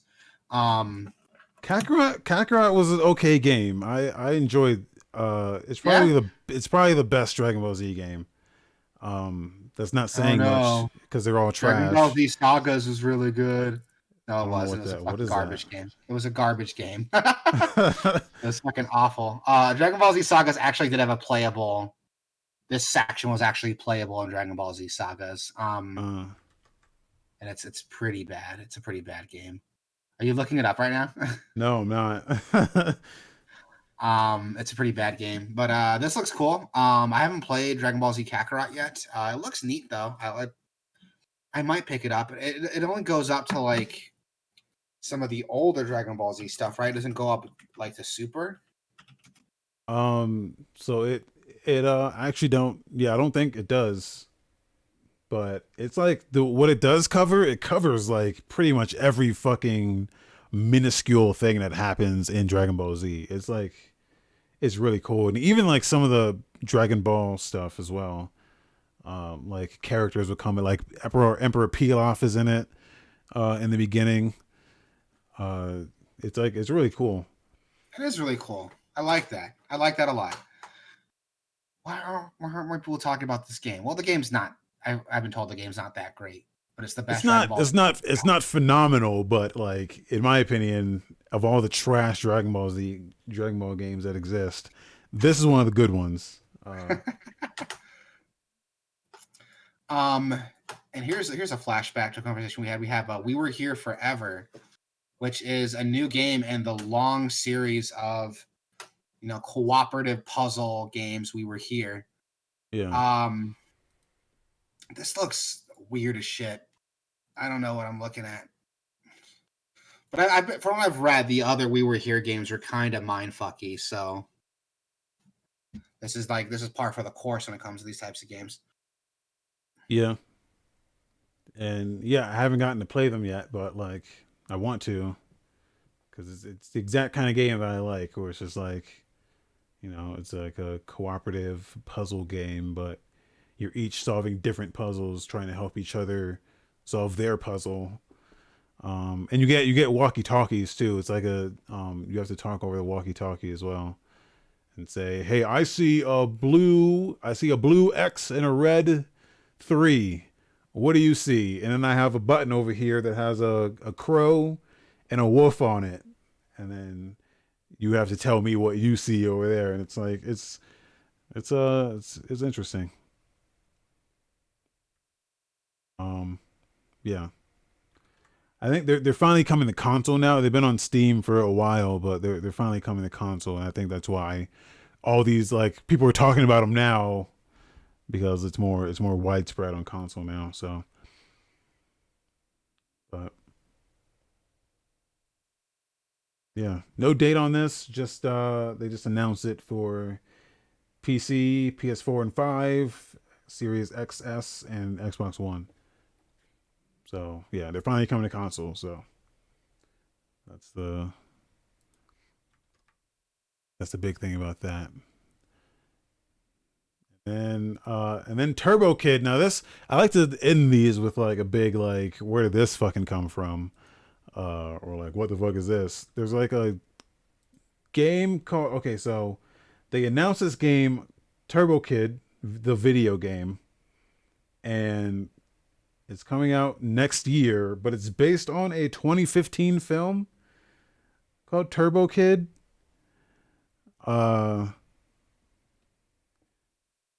Rick, if you're there, I can't hear you, but this shit looks badass. So you can't really tell what this is from the trailer, because it starts off looking like a Trials game, but then he's off the bike doing flips and shit, got sword and a gun, and then actually, if you scroll down in the description here, it says a Metroidvania, which this doesn't look anything like a Metroidvania, but apparently it's a Metroidvania. So no idea like who's Outer Minds is making this. I've never heard of them. I don't know what they've ever done, but this shit looks, yeah. Dude, I swear nothing changed. I just got I was working fine. All my shit was fine. I was trying to say I actually saw Turbo Kid, the original movie. Okay, what is it? So Turbo Kid is a movie that came out in 2015. It is about this. It's a superhero movie, but it takes place in a post-apocalyptic like 1997. So there's a lot of like 80s nostalgia in the movie. This is back in 2015 when 80s nostalgia wasn't annoying yet. I don't want to spoil the whole movie, but it's actually a really fun post-apocalyptic action movie. It feels really old school because of the type of movie that's come out. It's got Michael Ironside in it, so that's cool if you like Michael Ironside. He's the main bad guy in the movie. It's a lot of fun. The kid's basically like a survivor in the wasteland. He goes around on his bike to get to places because gasoline's like impossible to find, so most people ride bikes.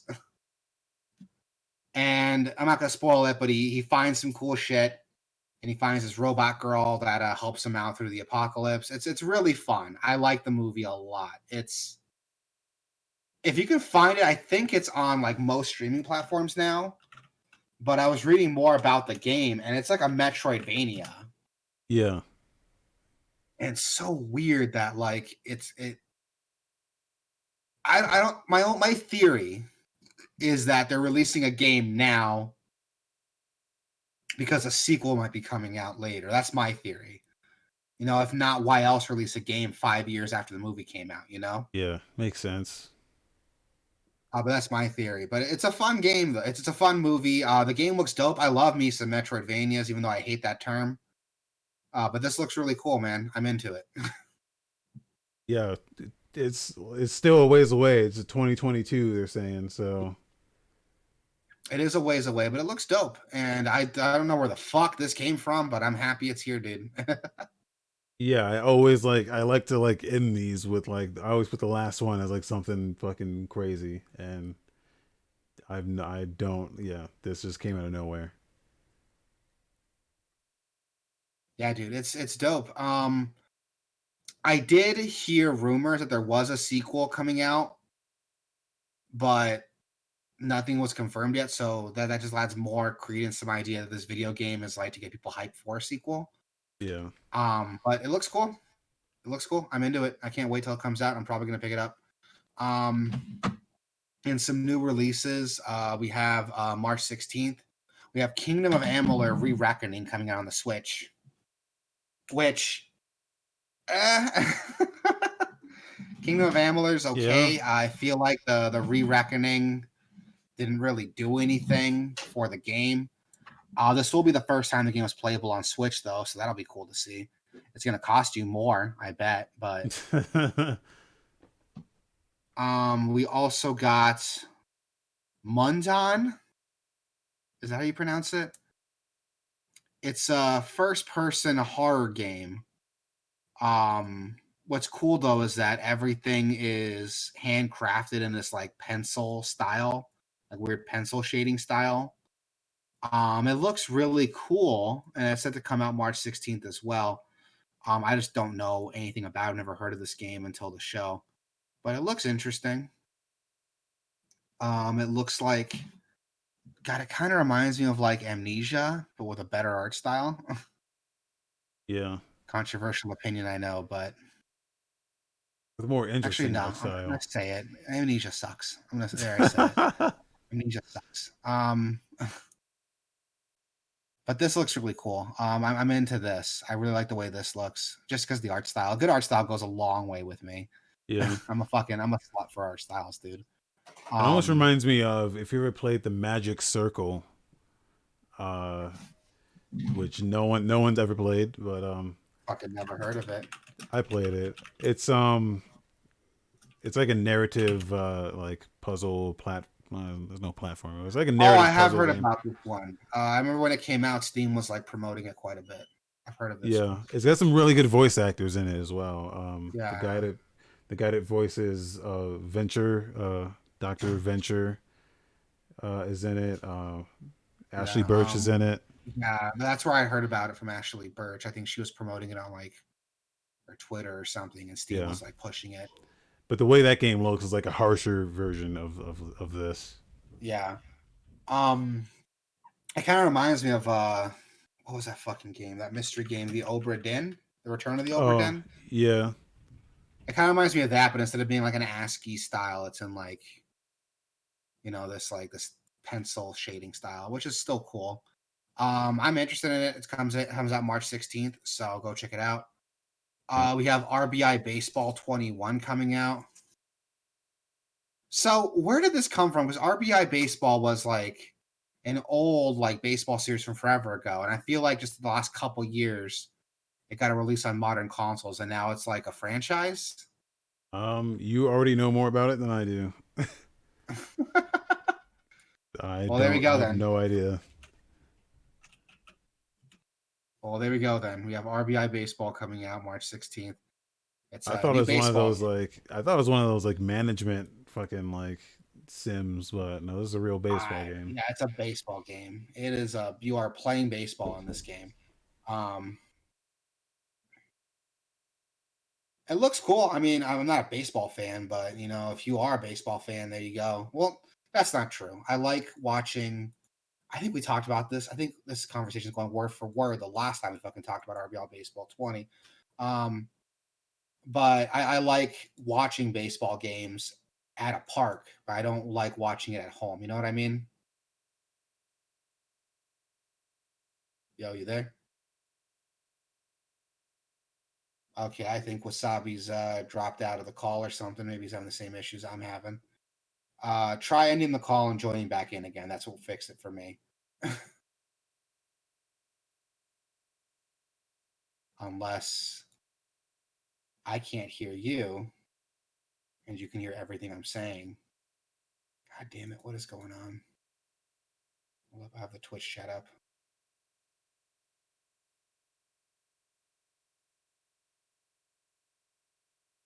All right.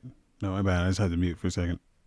Oh, so you did have it mute. Okay. Yeah. I thought I was like there's another disconnect or something. But I think we talked about this last time RBI baseball came out, but I like watching baseball like actually at a park, but not at home. I'm gonna be Yeah. honest, I think baseball kind of sucks watching it on TV. I fucking I get into baseball at home or at a game though. I I love feel that watching way with I baseball. feel that way with all sports. I don't like watching sports in general. I like playing them more.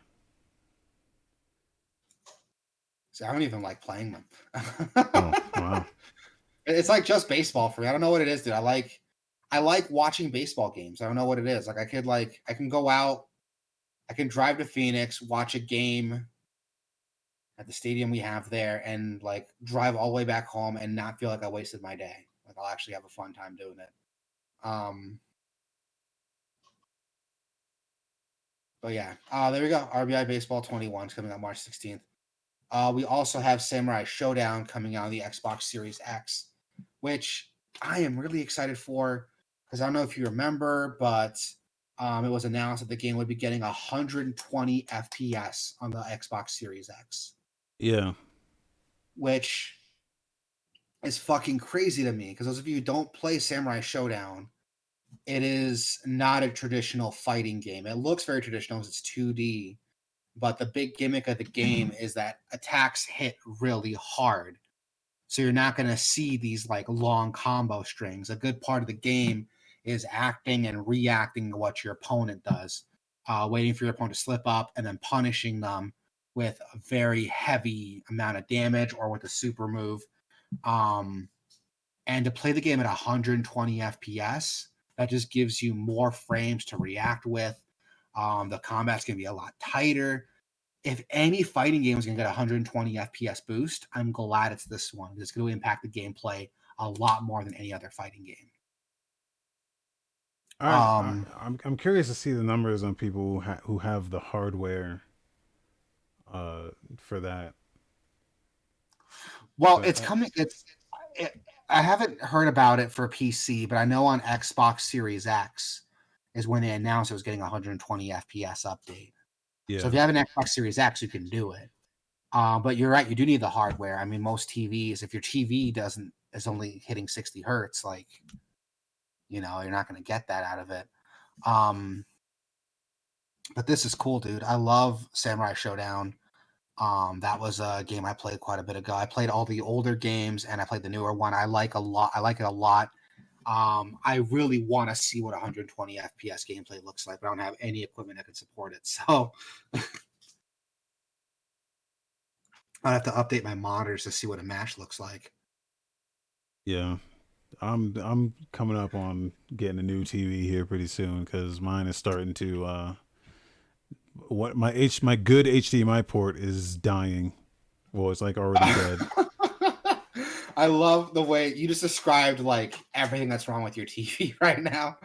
My good HDMI port is dying. Well, because it only does full UHD at like full quality on one port. Uh and when I set it to that mode, it doesn't work.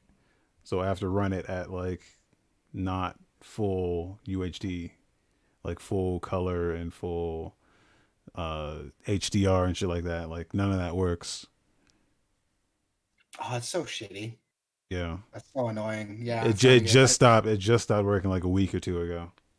my TV. I got it fucking forever ago, and it has this issue where sometimes it just randomly turns off, and I don't know why. Wow. It's like frequent enough that it's annoying, but it's not so frequent that like it ruins everything. Like Does it I can go a overheat? week. I don't know. It doesn't feel hot, Hmm. but I'll be hanging out and I don't know if it's related, but I notice it's less likely to do it if the volume's low. Like I notice it shuts down when the volume gets really loud. So I think if it's really loud and bassy, something rattles inside of it and that causes a short. Wow. Never heard of that. That's a new one.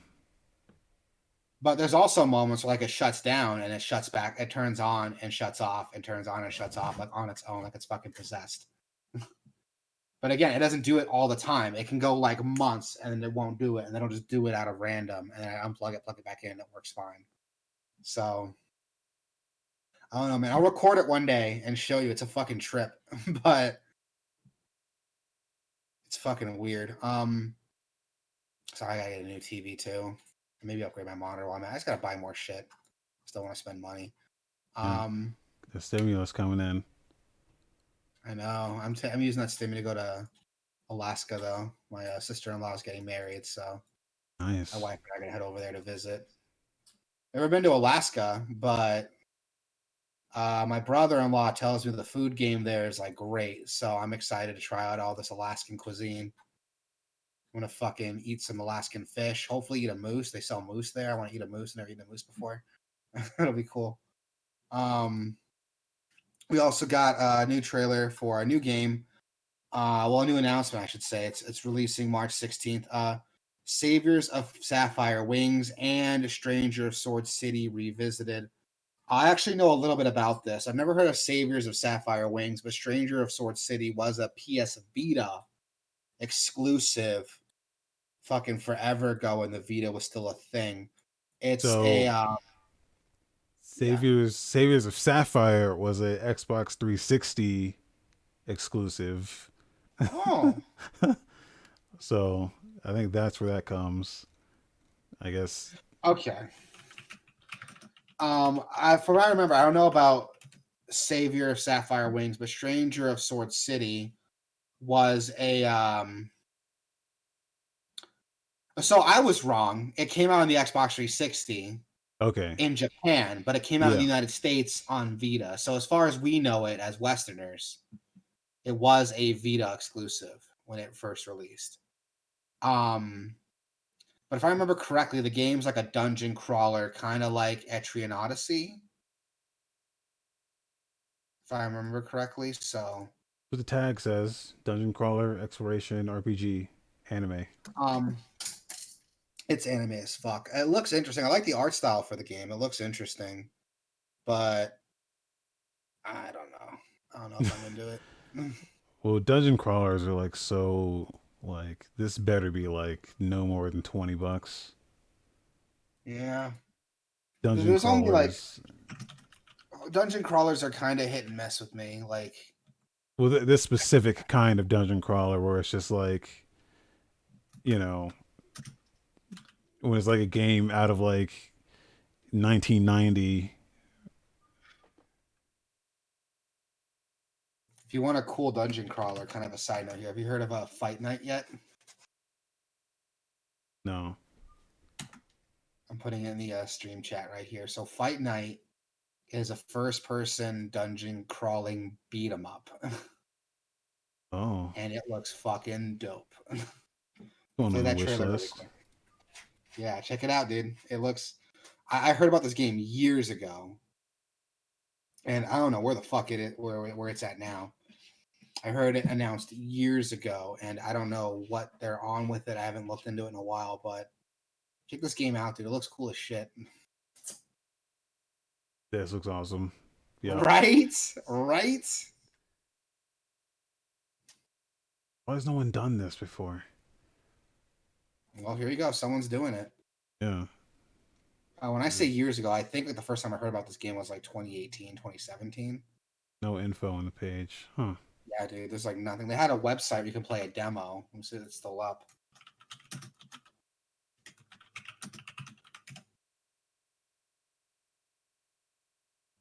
Yeah, it got a Kickstarter, and there's a demo on HIO you can download.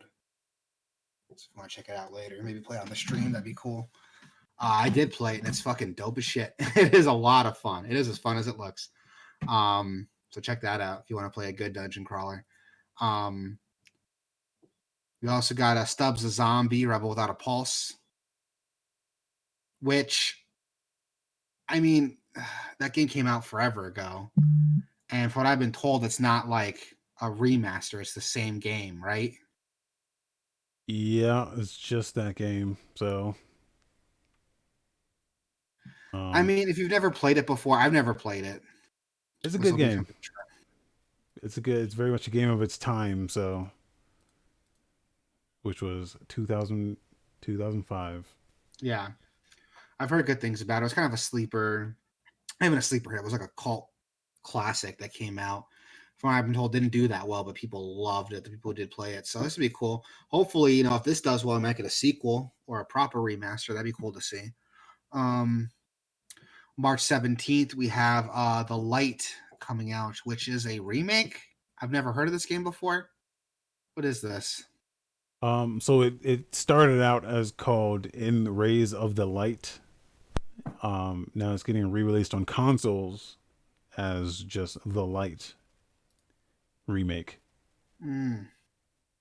or maybe it's Okay. the other way around. I don't know. Either So way, it this looks like it's a some walking weird. sim. Yeah, I was gonna say it's got like this walking sim survival aspect to it, which like interesting, but walking sims aren't my cup of tea, so I might end up skipping this unless like it's Some like of them are like some of the, What Remains of Edith Finch is one of the greatest games ever made, and I believe you. you could label that as a walking sim, but like it's incredible. So I like mean, I believe that you believe it. But no, yeah, you're not the first person to tell me Edith Finch is good. I'll probably check it out it's one really day. fucking good. It's yeah. So like I can't like there's certain genres I don't like, but if it's a good game, it's good. So like All right. I'll look into it. March 18th, we got Dark Complete Edition, Dark with a Q. Um, what the hell is this? Like, it's a puzzle game that fucks with like perspective. Like, I'm into this. I'm very, very into this. This looks fucking cool, dude. yeah. Like, I'd seen this earlier, and I didn't know what the hell I was looking at, but it looks cool as hell. I like it. It's got this Tim Burton like art style to it.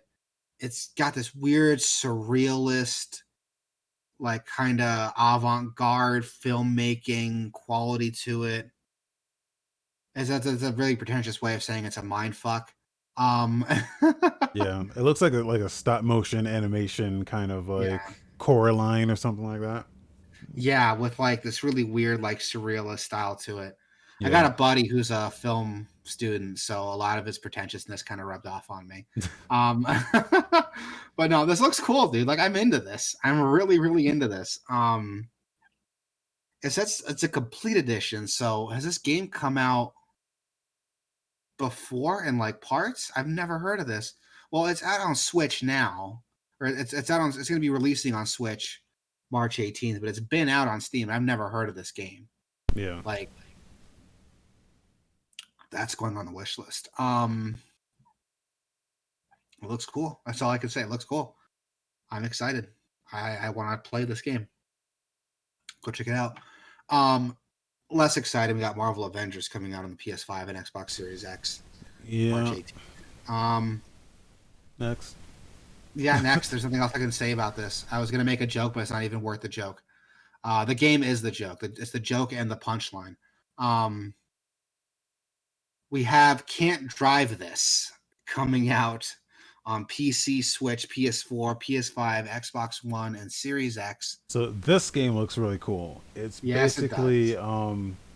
if you ever played Ultimate Chicken Horse, maybe that's too out there. Maybe like Mario, it's like Mario Maker, but one player drives a course while the other players build the course as they drive it. Basically. I love this. I love this so much. God damn, where I could have lived to be a million, I would have never thought of this game, dude. Yeah. I love this idea. I am adding that to my wish list. God, this looks so cool. I really want to play this, dude. Yeah. Up to 4 players, so you can have like 2 course builders and 2 drivers. That's really cool. It's crazy. I don't know what the goal of the builders are, because usually in a game like this, the people building the course tries to like fuck over the people who are trying to complete the course. But I don't know how that works with this. Especially since like if I wanted to fuck them over, I would just stop building. You know. So I feel like there's a bigger objective here than to kill people. Yeah. So that's cool. I want to see what that looks like. I'm into it. Yeah. That seems to be the quote of the day. But there's a lot of games I'm into, man. We also got a Plants vs Zombies game. Oh, those games are pretty good. Those games are pretty good. Is it better than the original Plants vs Zombies though? Well, I never played this one, but I played Garden Warfare, and I thought it was pretty good. I don't know. I imagine it's the same thing. The trailer's pretty fun. I like the little acorn dude running around like screaming. That was really funny.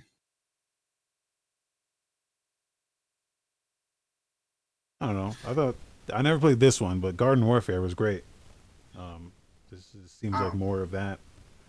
Well, it's coming out on Switch March 19th, so that'll be cool to check out. We also have Root Film coming out on PS4 and Switch. I've never heard of this. Like a mystery game? Yeah. The visual novel. Oh, I have heard of this one. Yeah. It's like a murder mystery on the set of a murder mystery show. I have heard about this actually. I've heard good things about it. It was announced, I think it came out in Japan like forever ago.